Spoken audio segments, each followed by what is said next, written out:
Everybody, we are back. It is Tapedontlie.store favorite podcast, favorite channel, favorite is everything. We are back. You guys already know what to do. Hit the subscribe button, subscribe. Hit the like button if you like it. Hit the dislike button if you don't like it. Leave a comment if you like it. Leave a comment if you don't like it. Also follow us on Twitter at the Mark John NFL for me, at mholder95 for Matt, and of course, Panda Supplements.com. Discount code TDL for 25% off. Then also there's Homage. 15% off for Homage. Everything on Homage. 15% off. Get you some Raiders gear from Homage. Also, there's the Raiders TDL store. So we've got everything. I even got a crop top for the ladies now. So we're mixing it up, man. If you need to get anything, whatever you need, we got for you there at the TDL store. So get a tumbler cup, get you a mug, all that good stuff is there at the TDL store. I even got the crew neck on. Look, got the crew neck. There you go. Back up a little bit. Okay. That works. Good. It looks nice, man. I got the black. It's the black one. It's not the gray one. There's gray. It's gray too. But it looks nice, man. I'm like, okay, all right. Some serious gear here we got. So copy one. All right, and if you have got one, take a picture with it. You know what I'm saying? Let me know what you see with it if you have got one already. Yeah. So, all right. What are you gonna say, Matt? Go ahead. I was gonna say it is a comfy sweater, that's for sure.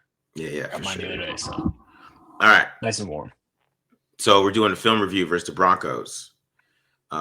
We actually got to see some rookies play, so it was like a little bit of some stuff for us to do. Yeah. Go ahead. I was just gonna say it was a little more encouraging from that standpoint. I'm like, man, I don't have to like just force it with like 7 snaps from Tonka Hemingway. I actually get like 24 to choose from. So, and Darien Porter got basically a full game with Kyu Blu Kelly getting that patella injury, which when I saw it on film and like it was before they had announced it, like that looked bad. It was like straight up one of those non-contact ones where he just like tried to make a cut and straight up collapsed. It looked bad. I mean, as you can tell, like they cart him off and whatnot, but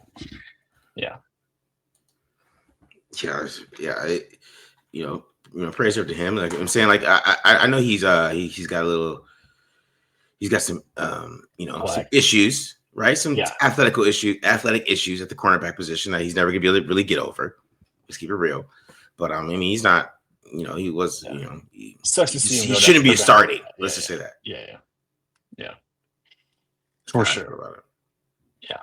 I don't know about you, but no, and I mean, I'll be honest. Like, I'm going to break down Darien Porter. Like, I thought he had a pretty good game here. Like, I will go over some of the things he can get better at. But like, even like his like losses, like it's like something minor, like a minor tweak here or there, and a lot of it I think can be chalked up to going up against Cortland Sutton pretty much all game for the most part. Like they had him on. They wanted to take advantage of that matchup a ton, and I mean, I think they were. With Sutton specifically, I think they were like 2 for 5 on completions. One of them we'll look at too. Like it was more of a bad throw / drop type of deal. But even so, like even on the back shoulder throw that he gave up, like that Poirier gave up the completion on, like he was in a good spot for 90% of the route. He's just a little late to recognize it. So I think as far as you look at him, like the arrow, he's getting better and the arrow's pointing up. Like he's not out of position very often, that's for sure. So definitely going to see. Yeah, I mean that's good to hear too. And then just watching the broadcast, like you could tell there's just things to like with him that you could like to see him get better at or work at. But the athleticism there and just the ball skills are always there. Like that back shoulder play was great, and then him coming in and getting the other pass deflection too. So he had a pretty damn good game himself. And then you're doing Tucker Hemingway too, right? Yeah. I was gonna say the second PBU we'll take a look at. That was my favorite play he's made of his short career so far. It was an awesome play that he did. Showed off his football IQ as well as some athleticism and some of those long ass arms to get the ball down, to get his hand on the ball and make him play on it. But yeah, and then Hemingway, like I'm gonna be honest, he still is pretty bad against double teams. I'm only gonna share one clip on there where he's still like having that issue, and I think that's why he's not getting more PT over guys like Jonah Laulu and Thomas Booker, who quite frankly were pretty awful in this game. Booker he's still getting blocked by a few of those double teams and whatnot. But problem is Hemingway's not doing his job against the combos and stuff like that. But had a couple nice reps against like some one-on-one blocks to get a couple tackles, and then pass rush will look at his first sack. It's still not like, you can still tell he's developing and still kind of like figuring out what he's going to be in the NFL. But he's winning, he's playing, and he's doing some winning. So I think that's the good sign from him moving forward. But there's definitely some encouraging signs from the two rookies so far. A little bit of work on for both of them. Hemingway's definitely a bigger project at this stage than Porter is, but both guys I think are trending in the right direction, and hopefully get some even more PT down the line here and get some more work off of. Yeah, it's just crazy. Look at these snap counts and these stats. Like Malcolm Kuntz and Tyree Wilson had 5 pressures, and they played 34 snaps, and then Charles Snowden played 45 and had 1. Yeah, they don't Snowden drops. Snowden's basically like an off-ball linebacker that plays on the line of scrimmage. Like they drop him in coverage a ton in passing situations. Like how many pass rush snaps did Snowden have? 8. Yeah, out of 41. Yeah, 13 in coverage. Yeah, 13. Yeah, exactly. Yeah, and that's 8 is a lot. Like I think the week before they had him literally rush the passer once. Kind of funny. That's crazy. Yeah, and they have Chin in the slot primarily too now, right? Basically. Yeah, they Advance is kind of like their sub package nickel. Yeah, they're like, I didn't want to rehash the whole defense, because it's the same shit every week, man. I can't tackle and I lack talent. I like Jeremy Chin. Jeremy Chin's a decent player. He's one of the free agent signings that I think's like been solid for him. Mm-hmm. But he should not be your primary slot corner. He should be your strong safety who rotates back to deep free every while again. Mm-hmm. That's to get on a tangent, but that's the problem with the Raiders' defense is they don't have enough guys, so they have to rely on a lot of role players to be full-time starters, full-time and regular starters. Devin White being 11 for 11 targets, 11 targets, 11 receptions is hilarious. Hilarious, man. While missing 4 tackles. Yeah, while missing 4 tackles is just a phenomenal game. 19 tackles though in the game. Box score superstar. So that matters. 19. Only a 14, and because of that, it's only a 14% missed tackle percentage. So when you add the volume. Yeah, I know I said I wasn't going to go on a tangent, but I saw this on PFF and I had to bring it out. I feel like you baited me into it. You know who the 2 second and third missed tackles are among linebackers? Who? Devin White and Landon Roberts. You know who has the 3rd most missed tackles among safeties? Isaiah Palomau. That's what I'm dealing with here. Especially in this last month. The film has been hard to watch, but yeah, I mean, like what? Just play Eichenberg. I don't understand it. Eichenberg got 5 snaps, 3 of her in coverage. Like, goddamn. Yeah. And I think the coverage snap he gave up, if I remember correctly, it was either like, I think he might have gotten picked, or it was like a throw to the flat that he gave up 5 yards on. So it was like not much he could do on it. But yeah, Roberts had 4 missed tackles.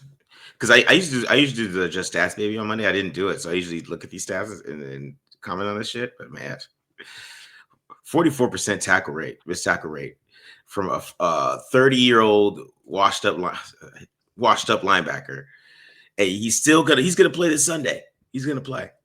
Yeah, he's gonna play. And the thing is too, like, he misses tackles on what he does best, which is just going a million miles a minute. Just coming straight downhill. But then if you get a running back that can to get the ball and put 1 foot in the ground, he's screwed because he can't break down. And he doesn't because that's how he plays. He just runs full speed straight ahead as fast as he can. But that awesome is stuff. It's the state of the Raiders defense at this point, but it is what it is. How's the offense? I mean, the offense is super interesting. Because the offense looks a whole lot better because you can tell that they have they're running like an NFL offensive line. Yeah, that's what they look like. They look like an NFL offensive line. Are they good? No, they're still not good. I'm not gonna be like when Storm Forsythe has I had him with 8 missed blocks this week. He can't play anymore. I mean, if we're gonna play these young guys, he can't play. You gotta put Charles Grant in there. Glaze is still getting his ass kicked a little bit. But they run block better. They're not doing the stupid run block mistakes that you have. Like once again, there's always some guy to like 9-yard loss for Jackson Genty. That didn't happen this week. They just didn't run the ball that much. I think they ran the ball 3 times in the second half. I feel like all his runs were on the first drive, to be honest. And they're all good runs on the first drive. I mean, like a 3-yard, 6, 5, 6. It was like, you know what I mean? Yeah. It was all good runs. And then they came out the second half and they got stuffed a little bit. I'm sure one of those runs, but I mean, this is Alex Capel blowing a block or Stone Forsythe, 2 guys that probably shouldn't be on this team next year, right? Or maybe want to replace them or whatever. So, they just look better on offense. Now, Geno Smith does not. That's the problem with this offense. Like, there's just so many plays. Like, if they had a decent quarterback, and that's why I feel like I'm gonna show some of these Kenny Pickett throws because they're running the Gruden offense. I even pulled out an old Gruden film. I'm gonna show that to kind of compare it. People are gonna be like, "Oh, that's not exact," but whatever. Yeah, man, they're running the Gruden offense this week, so that's why the offensive line looked a little bit better, right? The protections were set like a West Coast Gruden, Sean McVay type of offense. They even used Jack Besh kind of like Sean McVay-ish, where he would like line up as a tight end sometimes, and like it felt very John Gruden, Sean McVay type this week. And I'm like, Geno, if you can't do this, then that's why I'm like, you guys.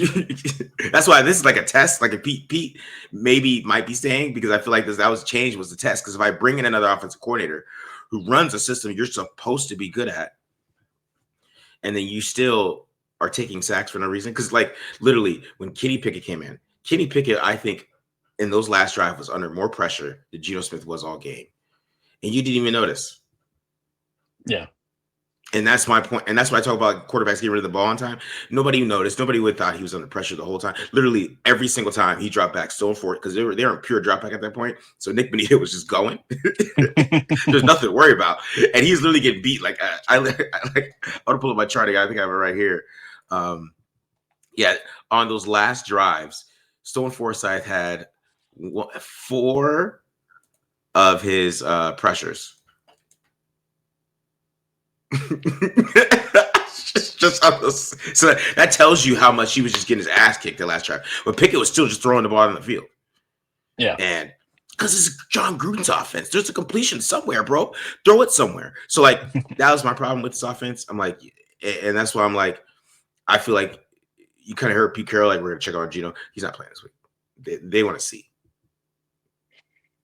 They're gonna see. I think they're gonna see Kenny Pickett this week. And gotcha.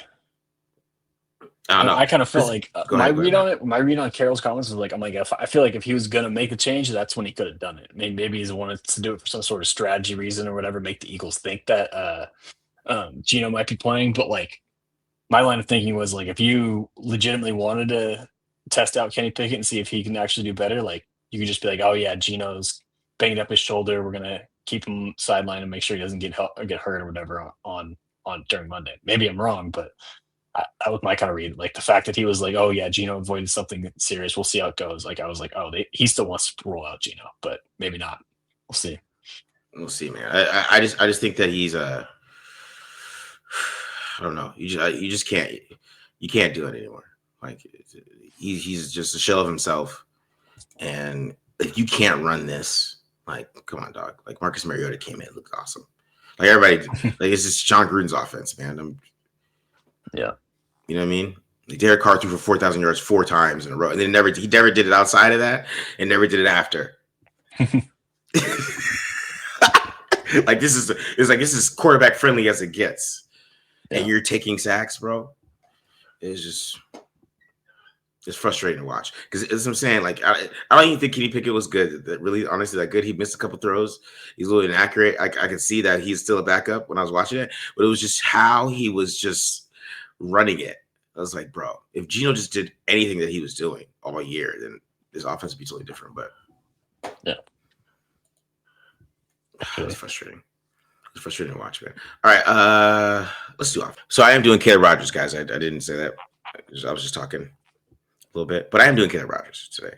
And I thought he had a really good game. And he had a good PFF grade. Didn't give over pressure all game. Yeah. Right. Nice. Which I thought was good. Now in the run game, I think there's still some work just because of play strength issues. But you can see here on this kind of outside zone toss here. There's a good job of just on this reach block. Just keep pushing here and just keep moving. Against Malcolm Roach here. Like I said, he always has good hands, good hand placement. Allows Jen to get that cut back a little bit there, but you kind of see that Glaze kind of missed his block, so he just kind of Glaze just kind of fell there. And you got the backside guy here, but I think if Glaze is able to hold his block a little bit, maybe he can get some more movement. But just some good technique. He's just a good technician, and it really shows up in pass protection more often because he doesn't have to use his power as much. You see him pulling right here. Now, this one's talking about a little bit of the play strength, right? Like I don't know if he's ever going to be the greatest run blocker. I'm gonna keep it real with you guys. As you see there, like he just doesn't get like a lot of push. Yeah. And you kind of can see that from some of these other guys. Kind of see it from like Parham a little bit here too. Him and Forsyth. I know that's Zach Allen, but you just want to see more push from these guys. Even Kappa, like this is what I mean. Like you'd rather the offensive line look shitty like this, to be honest. Like if like before, they just, like they had no structure. Like at least they're all blocking the right guys, right? It's just you could just tell that like they're just not good. Let's just say that. You know what I mean? Yeah. All right. So next one here.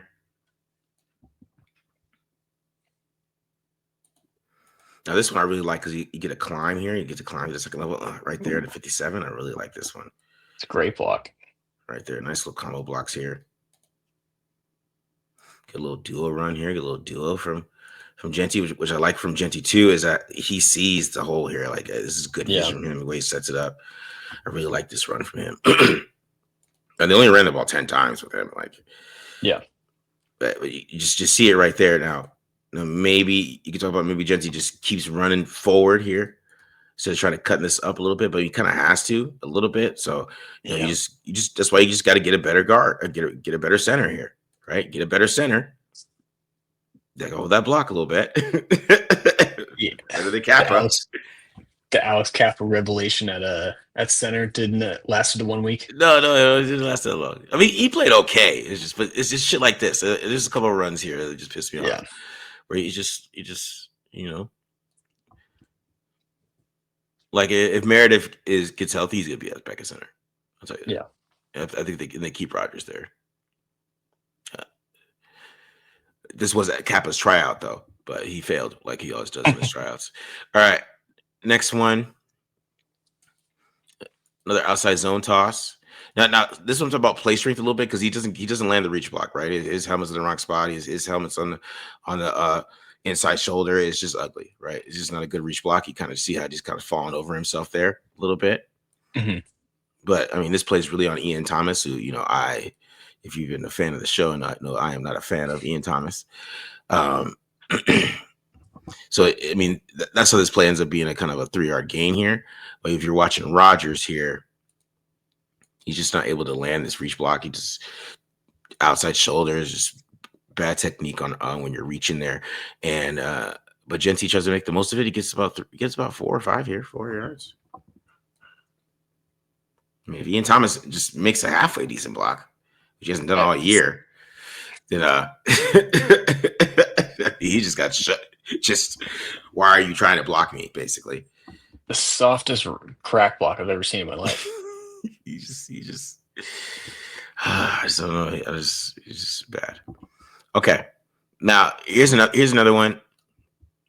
Now this ends up being some long trap here, but I like the block where he gets to the second level quick. I like how quick he gets to the second level. You can see that athleticism he has right there, right? Get a little trap block, get a little trap going. Now this looks like a good hole here, but Stone Forsyth just doesn't want to block his guys. So I'm just talking about it's the 2 guys on this line that shouldn't be on this team next year is what kept Genty from really having a good game, in my opinion. If you look at everybody else, I mean, Parham has a good block here. He has a great trap block with Parham. He just knocks the hell out of Michael Roach. That's a great trap block. You see, and look at Rogers and Glaze. Perfect. Everybody except these two. The two old guys. The young guys, the old guys. Young guys, old guys. And he only gets Yeah. 1 yard there. But that's what I'm saying. Like that's why they don't look like there's not guys falling over each other and shit and tripping. So I'm cool with that. But not you just could kind of tell they just don't have the talent right now. Like if that's Colton Miller, like that's a big run. Yeah. You know what I mean? Yeah. Big run. Colton Miller was having a really good year as a run blocker before he went down. I know. That's what I'm saying. It wouldn't totally change this how this run game looks, in my opinion, regardless with Chip Kelly or not. Now this one, this ends up just being I believe some duo here. Yeah, some duo on this one. He's a good double team here. Now, I think Brock Bowers blocks the wrong guy here. I'm not gonna lie to you. I feel like he should be going up here. Maybe he just got lost because the guy came this way. Played a little game with Genty a little bit. Genty does like to play games, and these guys are notice that on film. I mean, Genty still got 4 yards on here. It's still a good run. Don't get it twisted. He's still got 4 or 5 yards on this run. This is what I like to see from him being decisive, getting the first down because I believe this is 3rd and 2. Gotcha. Yeah, and I like this run overall, but I think if Bowers climbs and gets to 37 here, which is a safety, it's not a linebacker. So if Bowers can block that guy, I'm not saying that he can't. He just gets up there and he blocks him. And maybe because this guy flashed, I don't know. I'm not in the room, so I don't know exactly. But I think that's Greenlaw, but yeah. Is that Greenlaw? Yeah, 57. I thought it was 37. That's Greenlaw. Never mind. Yeah, that would have been that's true. a fun block. But that's still a good run from Genty, though. Yeah. You just see the initial push that Rodgers and them got. They made that one-on-one with the linebacker no matter what, with Rodgers and Glaze with this good double team there. This is a last run block, I believe. Now this is a good reach block here. But this one pissed me off because you can see you're gonna. I'm gonna get this the old man messes this block up again. This is a great reach block by Rodgers. Look at that. It's a great reach block. Totally different from the last rep. He's got his helmet on the outside shoulder this time. Then he's able to flip his hips. Right. And this is a good read by Genty. I got the cut back. But Alex Kappa can't block Alex Singleton. Boom. Yeah.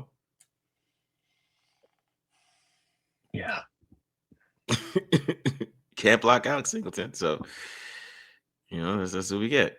We get a 1 yard gain. We're like, oh, Ashton Genty sucks. All right. So let's get into some pass protection here. It's the first rep of the game. I really like this one because this one, you talk about his play strength. This dude just tries to run through him first rep, right? He does not win here. His hands are late. That dude is right in his chest. This would be a rep he should lose is based on, how we've been watching him. But I love how he reset his hands here. And then he, reset his base too. He did a good job of resetting his base. So he ends up giving Gino just enough time to get that ball off right there. Great recovery. So it's a really good rep by him right there. Good hands. Like it. Yeah, I love that reset of the outside hand too. Like you said. Like, here we go. This is I was like, oh, here we go. This is what I'm talking about. This is you're a starter on the Raiders now. When I saw this, like, you know what, you're starting. Nice block. Right, you can start, man, for me right now. I mean, to be honest, like, he keeps playing this, it might keep him from drafting a guard. I mean, depending how they feel about Parham. Parham had a really good game too. Like, look, we saw Parham standing around like an idiot last week. Look at him this week. He watched the show. He heard us. So I was thinking of the whole time watching him this week. Oh, he watched the show. He watches the show. He's a fan. But yeah, nice job picking up the stunt there. Here's another one. Here's another one. He kind of maybe loses a little bit, but he comes out with a little jump set here. Right? And it's like I said, initial placement and everything is good. But then he kind of just, if that was maybe if Gino holds the ball longer, it's fine. But the jump set kind of sets with the initial punch. He has leverage here. Now Roach starts to get away from him a little bit, and he almost held too. Yeah. But just a good initial block, especially in a quick passing game. It's a good block. Yeah. And the ball's supposed to be out that quick. All right. Here's another one here. I like this one. This is another one where he's able to reset there. That's a great job. Yeah, like I don't like his initial punch here, but like you said, like the recovery. Yeah, yeah. And then, getting that anchor too. Like this one we talk about play strength last these couple weeks. I mean, that's why I really felt like the Broncos were really trying to just roll through them. Now, Gino just should have threw this ball to Ashton Genty, who's wide open for a check down. But, of course, Gino doesn't like doing that. He thinks he can break it, sack out and tackle, and then almost throw an interception. But, like I said, Rodgers, this is a good rep, though. Boom. Reset. Almost held again, though. But it's good reps, though. It's good reps. I'm sure the whoever they're playing this might call the league office, though. There's another good rep here. It's 95. Look at that. It's a good rep. Quick passing game type of stuff. You get your hands on that quick. That's what you like. Boom. Get your hands. Boom. Up. It's good balance too. He's playing really well, man. He got a great grade from PFF too. This one was one of my favorite reps. I posted this one on Twitter because on this one he gets beat. Okay. Now I'll bring it back a little bit. I think he oversets a little bit on this one. You can see him overset a little bit, right? He gets too far to Glaze's side, in my opinion. I think there's too much space here, and which allows then Roach sees that and just gives him a little swipe, a head slap, right? Yeah. And club move. Right here, you're like, okay, he's lost, right? Roach is going to beat him, but look at that reset right there. Look at that athleticism to kind of flip his hips, reset, push him around the pocket like that, allow Gino to escape. Like that's a great move. That's nice recovery. Yeah, because that was real ugly to start. Yeah. Man. Oops. I got this a little small. Let me fix this real quick. My bad. Okay. So let's get to Olsen's offense here. Now, I just want to show some of these plays. This is a play the Raiders used to run with Darren Waller, which basically you kind of get a post wheel. You're going to get the little wheel here from Bowers and then a post here from Tucker. And, Gino probably he could have threw to Tucker here on time, I believe. But he could have threw to Bowers here on time. I still think Gino's a little late here. But that's just easy, right? Especially against quarters, man. It's easy quarters beater. It's a great play call by Greg Olsen right here. Because then you got the 3 levels too. Because then, even then, Genty's still wide open. Even if everything's not there, you still get Genty. He probably could have scored too. Tucker's wide open. Brock Bowers is wide open. Touchdown. So I really like that concept. But we'll get to some of these misses here that I think were just huge in this game. This is the first one. This is you're getting a little what I would call basically a post with like an opposite Yankee. I call this opposite Yankee. But I don't know what I don't know what to call it because you're getting instead of the post, you're getting a corner route from Bowers. Now he's already checking this ball down, and I know you see this, man. I know you see it. But Tucker has this dude beat Hufanga, who's slow as hell. I'm not gonna lie to you guys. He's not fast. Has a terrible look at the angle he has here. If he just throws his posts, there's no way Hufanga gets there. It's either Tucker or nobody else. He's already checking the ball down. He probably could have threw it to Bowers too. Bowers is open. Yeah, put a little air on it. Yeah. He's not What's frustrating too is you showed him being late to the check down earlier, and now he's too quick to the check down. Again, keep saying this. This feels like rookie level, rookie mistakes. It's like he decided he was gonna check it down pre-snap. I'm not gonna look at the post. Bro, you got single. Look where this guy's at. And you got Trey Tucker, and they're so worried about Brock Bowers, bro. Look, Hufanga is toast. He's toast, man. All right. Here's another one. This is what I'm talking about. It's just bad. Okay, so this is H choice. This is, like I said, this is John Gruden's offense. You saw Josh Jacobs run this 800 times. You get it a little shallow, and then you get an H choice. You can go out, slant, or pause, hitch, right?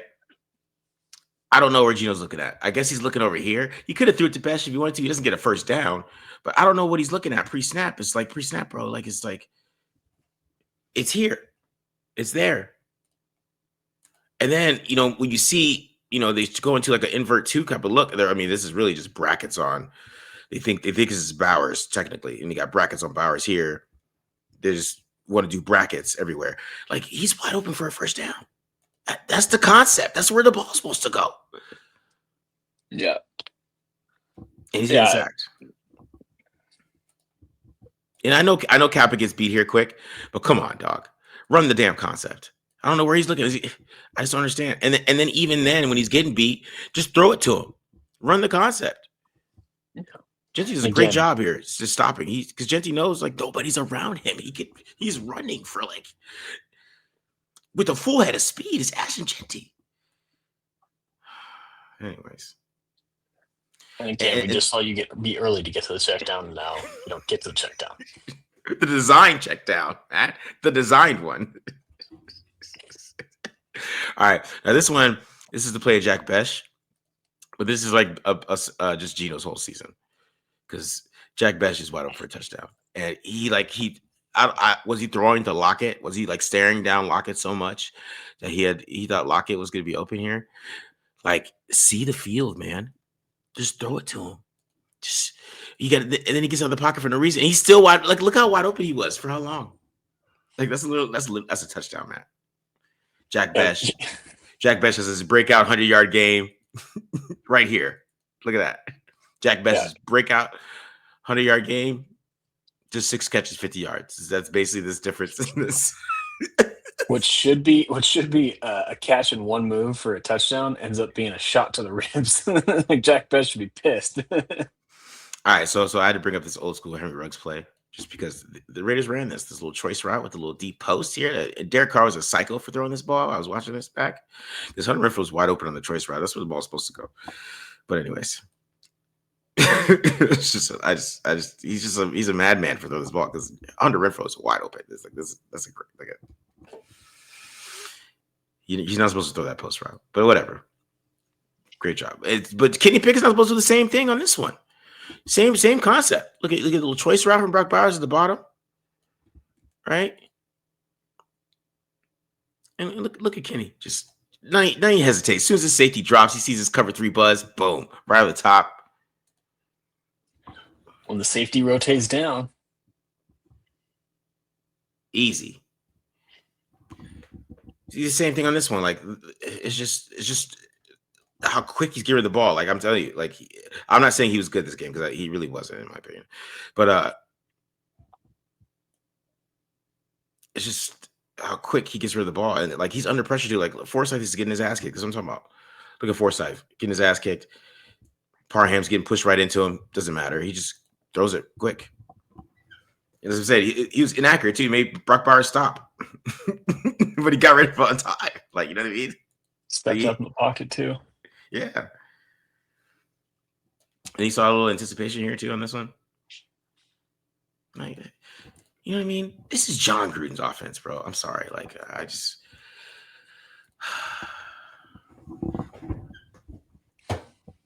that's what I'm saying. That's why I think they're gonna bench him. But anyways, we'll see. Maybe they don't.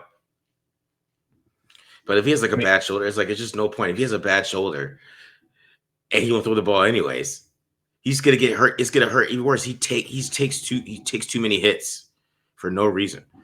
Yeah, and he makes the offensive line look worse. But yeah, I mean, I'll stand on the soapbox and say it. Keep throwing him out there because just lose out at this point. I'm not making a case that they should roll him out, but I'm just saying that I think they're gonna play him though.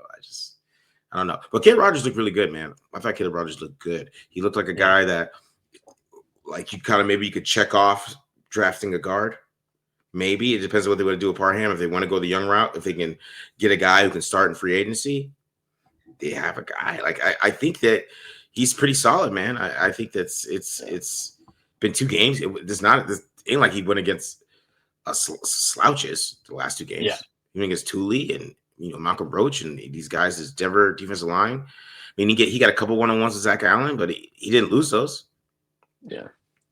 And I mean, So I think the bigger thing too is like we talked about his first game and he looked good, but he's played like 17 snaps. Like he got a full, what was it, 50 or whatever yeah, this week, and he can't maintain the level of play. So I think that's where you get most encouraged. But yeah, I mean, some quality tape, and I like the fact that like even when he's like losing initially, like he's still showing the skills to be able to recover. That was like the bigger thing to me. It's like because in the trenches, especially, it's not always going to be pretty, but if you can recover and make up for it, like that's a lot of times that's what can separate the good from the greats or the okay from the goods and make a good offensive lineman. So that was fun to watch and good to see.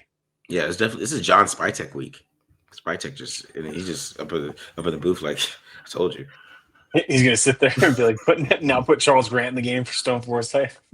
Charles Grant out there just balling. It's like, hey, maybe you could trade. Don't do that. Just put Charles right. We'll work it out. All right, Matt. Let's get this defense. Yeah, let's get some defense. It's been a little bit of a positive show this week. I mean, hey, we gotta keep it a little positive. Yeah. You got me up there. Got you up. Yeah. Cool. All right, I'm gonna start with a few plays from Tonka Hemingway. Just have 5 clips again. Didn't play a ton. I think it was like 25 snaps or so. And this first one was a double team I'm talking about. This is where, like, initially he's not in a bad spot, and like it's tough because this is a mid zone. It looks like so he's already working that way. But at some point we gotta drop the anchor and stop getting washed like this. And this happened a handful of times. I'm just gonna show this one, but this was probably the worst of the 2 or 3 reps that come to mind, but just something he can still work on. Just want to show that to you guys so you have a little bit of an idea of what he's looking like right now. Now, this clip, I'll say this is terrible technique to start. Like you're going to see him. He's going to actually take on the block with his head, like right about here. He doesn't get like he's got a good pad level, which I think is what saves him. But like it's kind of hard to see from this angle, but he doesn't have his hands right now or on the offensive lineman's chest right now. His head's on the chest. Like, but what I do like is now he'll eventually, kind of like what you were showing with Caleb Rogers, same type of thing, where like he ends up in an awkward spot, but one, he has a good pad level. Also, and I like the wide base too to help himself from getting pushed out of his gap. And then 2, he resets his hands. And right now, eventually, we get locked out. And we get extension on the tackle here, and I think that's McGlinchey, who I think's been having a pretty good year for the Broncos this season. And on top of it too, they're able to escape and go get involved in the tackle. Not the cleanest escape, so that's what I'm talking about. Where it's still not perfect yet. He's still definitely a work in progress, but like you can see some of the stuff of where he's getting better and whatnot. Yeah. Now this rep, I'll say this is 3rd and 2, and they get 4, so they end up getting the first down in here. So it's not a high quality tackle. But what I just want you to watch where Tonka is, and the rest of the defensive line. Good Lord. And what I like about this too is it's like the same thing, but this one's even better too. He does a much better job. You can see his hands on this one. He's got him up a little bit faster, and he's going to take on the Garrett Bowles' block here with his hands, who's also having a pretty good year. Mm-hmm. And has that same good pad level. You can't really see his base, but he's got a nice wide base here too. And then boom, just gets extension. And again, I mean, he's not the reason this play gets a first down. The 2 interior guys getting blocked into the linebackers is. And he's able to end up like escaping inside and making the tackle on a fullback dive, which is tough to do at the end spot. Anyway, a couple of nice pass rushes that he had. We're going to first see the sack he had. Now, obviously, Max Crosby is kind of the real winner of this one. Nice rush here, too. Nice little line game here. It looks like by Butler. I don't know who the other guy is. That Booker? Mm-hmm. Yeah, maybe Laulu. But anyway, it does get a little bit of help here. Max Crosby with a nice clean win around the edge and a quick win around the edge. But what I like about this rep from Hemingway is just watch his hands. Like you see like right here, like Bowles goes to punch, and then he immediately takes that inside hand and just swipes it away, wipes it down. And then he gets aggressive and he gets physical with his hands. So now he's got the leverage advantage with his hands inside of Bowles' here. Mm-hmm. And on top of it, too, he recognizes I'm even with Bo Nix. So I'm going to start working back inside. And since Crosby won around the edge, Nix has to step up now. And because Hemingway had that good work with his hands, now he's able to escape. and he goes and gets the sack. And this was the first sack Bowles has allowed all year. So Oh wow. again, yeah, so pretty good competition there. And he ends up giving up a guy that might be a Pro Bowler at the end of the year. His first That was a defensive end too, huh? What's that? It was a defensive end too, wasn't it?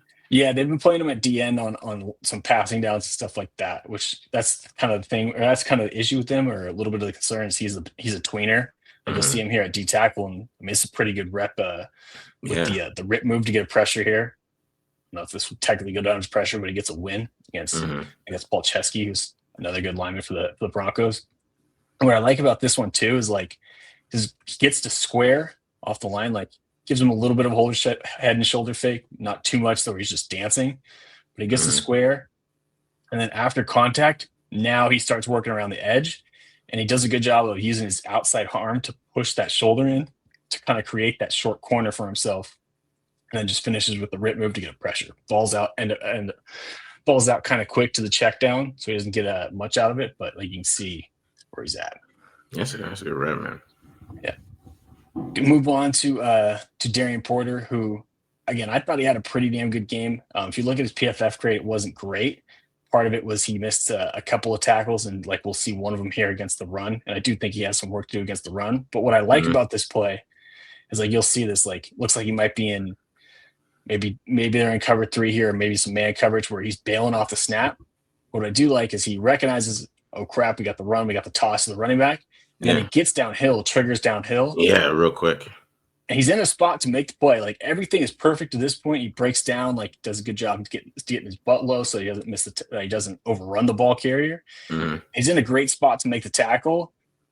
I think I have the end zone view here. We'll see it in a second. But like he just doesn't bring his feet with him, and ends up missing and giving up the first down. But this is kind of what I was talking about. Yeah, I got the end zone view here. This is kind of what I was talking about in the beginning, where he has a lot of reps where it's just like a little tweak. Like he's 90% of the way there. Yeah. It's just one little thing he's got to fix. Like, again, perfect spot. Great job getting in the right spot in the run fit. And again, a better tackle, and he might make the stop here. We just got to bring our feet. Also, maybe Charles Stone's going to get dominated by a tight end. Maybe Stone doesn't get dominated by a tight end either, but, you know. Yeah, that's true. That is Mercedes Lewis, to be fair. And I think he feels the crack block from the receiver, so he's trying to work wide. The bigger problem is our good friend here, 45. Yeah, what is he doing? And getting blocked out into the sideline. You keep baiting me, Marcus. I'm not gonna do it today.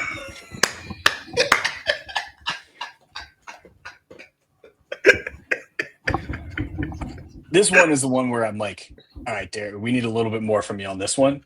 Like, I think he kind of took this play off. Like, I think he saw the inside run, like the run design, like with the fullback lead here, and he just kind of like, all right, I can take a break on this one because he doesn't take on this block very physical. And then he's kind of like, oh shit, here's the running back. And you can see he gets driven by 17 here, who also was kind of taking this play off too. Yeah. But yeah, I mean, this one more than anything, I just need you to be more physical. It's one of those things where, like, I get it, bud. You might be a little tired, but you're a rookie trying to fight for some playing time. We need a little more physicality on that front, because that's part of the reason why it goes being a first down. A lot of other things going on in that play, but yeah, I agree. Moving on to what he gets paid to do. Cover. This was the rep I was talking about where he gets beat on the back shoulder and line up in press coverage here. He's done this a lot where he plays the soft shoe coverage. He did this a lot this game. I don't know why he wasn't trying to get his hands on, if that was a game plan thing or what. But for the most of this rep, for about 90% of it, he's in perfect rank, right? He's staying on top. He's in the hip. He's got his eyes on Sutton. He's just late to recognize this back shoulder. Like you can see, like Sutton even kind of opens up here right around the 40. Like this should be his first, like with Sutton slowing down and starting to turn, this should be his first indication that the back shoulder is coming. And like he kind of just keeps running and ends up running by it instead of like starting to sink his hips and like close and being able to get a hand in the passing lane. And he ends up giving up the catch. Yeah. But what I like about what Porter does is we're going to see basically the same play here, just in the later in the game. This one he ends up getting the PBU on. That's a playing back shoulder is so tough, man. That's such a great rep. But go ahead, man. Exactly. Yeah. No, you're right. Like it's one of the harder things to do as a corner, especially in man coverage. But like you'll see this one. It's cover 0.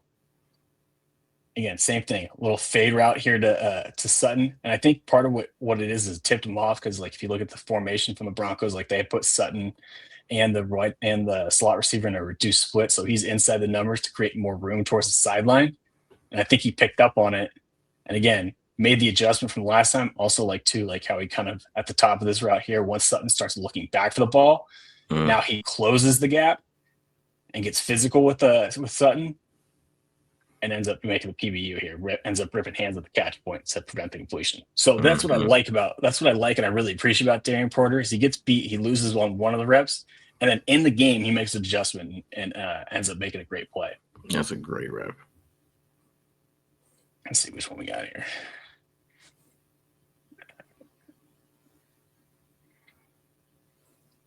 Oh, this was the one he got flagged for holding on. He ended up giving up the catch anyway. One thing I will say too is like he kind of bites on. We'll see. Sutton's going to go with his press release. He like gives him an outside jab step, and Porter's going to bite a little bit. But what I like though is he bites, but he has the fluid hips, and then we know he has the speed too. Where he gets back into position, easy, like pretty easily, and he's back attached to Sutton. And I don't know. To me, I felt like this again. He caught it, so it was irrelevant anyway. I kind of felt like this could have been a no call. Like I know you've talked about this with BD, like the whole you push, I pull. Exactly. Like, this was like if you watched Thursday Night Football last week, this is the play that was controversial with Jake Ferguson, where he got called for OPI on that one, and he doesn't get in. And Porter doesn't get the call. Porter draws the flag here for the hold, and like right here he does like have his arm right now. But again, that's back and forth to me. I think that should have been a no call. And then he just loses at the catch point to Sutton, who just a big dude. And this is what Sutton gets paid to do. Is this best catch receiver in the league probably. But even so, like through all that, does a decent job of staying in phase. Again, it's just a minor thing, just a slight tweak. But yeah. I thought that was a ticky-tack call in my opinion. One thing I will say, so I saw Ted Wynn post this, and he was actually giving Porter some props on this. I can see where Ted's coming from. He's talking about them disrupting the timing of the route. To me, I think Ted's giving a little bit too much credit. Like, I do like that he gets physical with them, but like you can see he kind of gets out muscled here at the top of the route from Sutton, and like a more accurate pass, which I guess you could put is caused by the timing. And this is a catch, but I would like to just see him be a little bit more stout. But again, not going to face many receivers that are like 6'4", I think 215, 216, like Sutton is. He's one of the bigger dudes. So he's not completely out of phase. Yeah. But he definitely he loses the physicality match to Sutton on this one. And a more on time or on target pass, that's a completion. Yeah. But I mean, like I can see why Ted likes that rep because it does mess up the timing, right? Because it's a quick slant and sit within 5 yards, so you could do that. But I also see what you're saying because to me, that's even with the bad timing, that's still it's still catchable. Yeah, and it's still a bad pass because he threw it behind him still. Yeah, like I'd like to see instead of at this point where there gets like a little bit of air between the two of them, I'd like to see Porter just be a little bit tighter, and then he'd be able to make a play on the ball or something like that, play through the back of his hand in the window. But again, it's not something that's like, oh yeah, you're just getting toasted out there. Like it's minor things that he can easily fix. But yeah, and for sure, I could see what Ted says on that one. Now this one, I mean, to be honest with you, there's not much you can do about this. If you're not going to get hands and try and jam this guy at the line of scrimmage, it's hard to play a slant route like this, especially a flat one where it's a one-step slant. And then he just kind of goes to make a play on the ball and just misses. And this was the second missed tackle of the game. So I just kind of included this one just to kind of show you guys. I still think that's a terrible rep, though. See what I'm saying? Like I don't think that's a terrible rep. I think exactly he's got to make the tackle. That's what he's got to do. Instead of I think he's got to realize that I'm not going to be able to intercept this ball. I just got to tackle. And if he tried to, even in my opinion, if he just tried to go for the tackle, he still could play through the hands and with the wrapping and not have to try to wrap over the top. Because you could tell that this isn't the greatest throw in the world. It's high, right? A little higher than you would like on a slant like that. But yeah, go ahead. My bad. I was just gonna say, like, if kind of what's your point? Like, just go for the tackle and hey, maybe the hit jars the ball loose. But even so, like, I was slowing this down a little bit. Like, he damn near gets there. I know. Yeah, But yeah, I mean, again, there's not much you can do, but these are the things, like, this is what we're talking about. Like, it's just little things, man. Like, it's some things like that are out of his control sometimes. And it's like one little thing on that he's have some troubles with. Now, this one, I will say there's probably like one or two plays of a game where he looks like a rookie, where he looks like he might be a little confused here. Like, if you notice, the Broncos are going to motion the back to his side, which seems like a simple change that shouldn't affect much. But once that happens, like, he looks like he's trying to talk to Jamal Adams about something and communicate on who has the back, because it looks like, I believe the Raiders are trying to roll into a cover 4 look here with Paul Mao, who's going to work towards the hash and then get some depth, and Lonnie Johnson kind of stays on the hash. The only thing that throws me off is the open release, or the Stokes here at the bottom of the screen, but I believe they're trying to roll the cover 4, and he's trying to check with Adams to see who has the back, because then if I'll let this roll, like, he kind of gets caught with his eyes on the back. I think he might think he's supposed to pick him up, and obviously Adams is mirroring him the entire way. And I don't know what Bo Jackson was looking at. Probably Courtland Sutton. Where's Courtland Sutton? Is that Sutton? Probably trying to go to Courtland Sutton, and then Bo Nix missed the throw. But yeah, so this was just kind of like one thing where, like, he does have, I'd probably say, like, one rookie moment a game where, like, something like this happens where, like, he very clearly is like, I'm not 100% sure what I'm supposed to be doing, and he gives up. He potentially gave up a touchdown on that one if Nix had seen it and threw it. Nice pressure though by Tyler Wilson. Yeah. To be fair, like, what is Palomar doing? Maybe you can explain. Is he supposed to? I know he's rolling. Like, shouldn't he? Like, yeah, that's where it was throwing me off. Like, at first I thought this was covered 3, but then I'm like, no, Lonnie Johnson stays on the hash. So is he looking for the crosser? I guess but he doesn't pick up the crosser. I mean, I guess he does. I don't know. Sometimes that's what you got to live with IPM. Sometimes I'm guessing at the coverage. I'm gonna be honest with you. It's not always, and it's not my fault. I don't know. Again, I don't know what Paul Mao was doing there, but all right, cool. That's what it is. Now this one, I think this is where you see, like, a little bit of the 4.3 speed show up, because Franklin is fast as hell. He runs a 4.4, got comp to MVS coming out of Oregon, and like, if you watch what the Broncos doing, they're running a Yankee concept where it looks like, I think the Raiders are in cover 3 here. Yeah, where they're gonna pass off, like, Stokes is gonna pass off the dig, and the free safety Lonnie Johnson is gonna nail the crosser. So yes, Stokes replaces Lonnie Johnson in the middle of the field, but that's a ton of ground for him to carry. So that means it's going to be even more important for our corner here on the boundary, that he's got to be able to run with the post, and he takes that away, because the Broncos got the look they wanted, where they have the post with, a trailing post safety essentially. With that switch. This is a good cover 3 beater, but because Porter can just run with Franklin there, that's not open. Granted, hit your boy Bo, but besides I was like, why did he throw the corner sudden? I mean, I'm like, Lonnie Johnson kid's not athletic to make that adjustment. When you said that, I was like, just he's adjusting. Oh, this is gonna be ugly. Yeah. Hey. All right, this one gonna be a little cover 2 action, it looks like here. What I like about this too is, like, on this, he's gonna pass off this deep route here to the safety to Palomar, and then recognizes, he, like, has great eyes to see the route concepts develop in front of him. On top of it too, this is a little thing, especially with the tight end motioning across the field and the back going that way. You can be a little bit more aggressive with your turn instead of having to stay square to the line of scrimmage, especially if this guy releases inside. And then just sees the crosser, ends up making a tackle on it. I think this was like a 4-yard gain. So nothing like that was too special, but nice rep here from Porter to go get a tackle. It's good eyes and good read. All right, it's going to be the last play here again. I'll let this run, and then I'll break it down. Hell of a play on the ball.